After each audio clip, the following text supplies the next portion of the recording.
Exercise 2.2-ലെ fourth question. x minus 5 by 3 is equal to x minus 3 by 5. നമുക്ക് രണ്ടിനെയും ഒരു സൈഡിലോട്ട് കൊണ്ടുവരാം. x minus 5 by 3 ഇത് പ്ലസ് ആണ്, ഇത് ലെഫ്റ്റിലോട്ട് വരുമ്പോൾ minus x minus 3 by 5 is equal to 0. Okay, നമുക്കിതിൽ തെറ്റ് പറ്റാതിരിക്കാൻ വേണ്ടിയിട്ട് മാത്രം നമുക്ക് ഇവിടെ ഒരു ബ്രാക്കറ്റ് ഇട്ട് കൊടുക്കാം. കാരണം അല്ലെങ്കിൽ ഈ മൈനസ് കൊണ്ട് ഈ എക്സിന് മാത്രം നമ്മൾ ചിലപ്പോൾ ചെയ്യും, ഈ -3നെ ചെയ്യാൻ മറന്നു. അങ്ങനെ തെറ്റ് പറ്റാതിരിക്കാൻ വേണ്ടിയിട്ടാണ് നമ്മൾ ഈ ബ്രാക്കറ്റ് യൂസ് ചെയ്യുന്നത്. നമുക്കിതിൽ സബ്ട്രാക്റ്റോ ആഡോ ചെയ്യണമെങ്കിൽ നമുക്ക് എന്ത് വേണം? ഡിനോമിനേറ്റർ സെയിം ആയിരിക്കണം. അപ്പൊ നമുക്ക് ഡിനോമിനേറ്റർ രണ്ടും പ്രൈം നമ്പേഴ്സ് ആയ കാരണം ഡിനോമിനേറ്റർ എത്ര വരും? നമുക്ക് 15 ആയിട്ട് എടുക്കാം. ഓക്കെ, ഇതില് ഡിനോമിനേറ്റർ 15 കിട്ടണമെങ്കിൽ 5 by 5, 5 into 3 15. ഇവിടെ നമുക്ക് ഡിനോമിനേറ്റർ 15 കിട്ടണമെങ്കിൽ 3 by 3 കൊണ്ട് മൾട്ടിപ്ലൈ ചെയ്യണം. Okay, 5 into x minus 5 minus 3 into x minus 3. ഇങ്ങനെ ചെയ്യുമ്പോൾ തെറ്റാതിരിക്കാനാണ് നമ്മൾ ഈ ബ്രാക്കറ്റ് യൂസ് ചെയ്യുന്നത്. ഓക്കെ, നമുക്കിനി എന്ത് വേണം? 5 into x minus 5 into 5.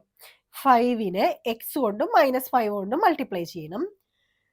-3 into x -3 into -3. 5x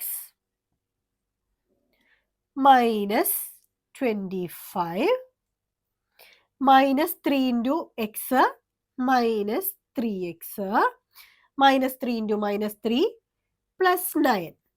Okay, divided by 15 is equal to 0. നമുക്ക് എന്ത് ചെയ്യാം? എക്സിനെയൊക്കെ ഒരുമിച്ച് ആഡ് ചെയ്യാം. 5x minus 2x എത്രയാണ്? 5 minus 2, 5 minus 3 2. അപ്പോൾ 2x വരും. റൈറ്റ് സൈഡിൽ എഴുതാം. 2x 5 minus 3 2x minus 25 plus 9. നമുക്ക് ബിഗ് നമ്പറിൽ നിന്ന് സ്മോൾ നമ്പർ സബ്ട്രാക്ട് ചെയ്തിട്ട് ബിഗ് നമ്പറിന്റെ സൈൻ ഇടണം. ഓക്കെ, 25ൽ നിന്ന് 9 സബ്ട്രാക്ട് ചെയ്യണം. ഇവിടെ 15 ആവും. 6 1 16 വരും. ഓക്കെ, ബിഗ് നമ്പറിന്റെ sign -16 divided by 15 is equal to 0.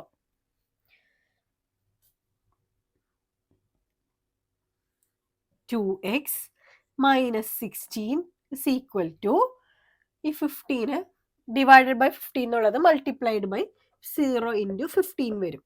അത് 0 ആയി പോകും. Okay, 2x minus 16 is equal to 0.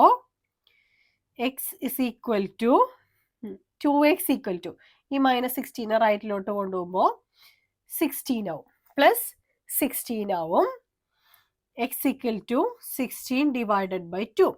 Multiplied by 2 എന്നുള്ളത് റൈറ്റ് സൈഡിൽ വരുമ്പോൾ ഡിവൈഡഡ് ബൈ 2 ആവും. ഓക്കെ, ഇത് ക്യാൻസൽ ചെയ്യുമ്പോൾ ഇവിടെ 16 ആണ്. ഓക്കെ, x equal to 8 എന്ന് കിട്ടും. ഓക്കെ.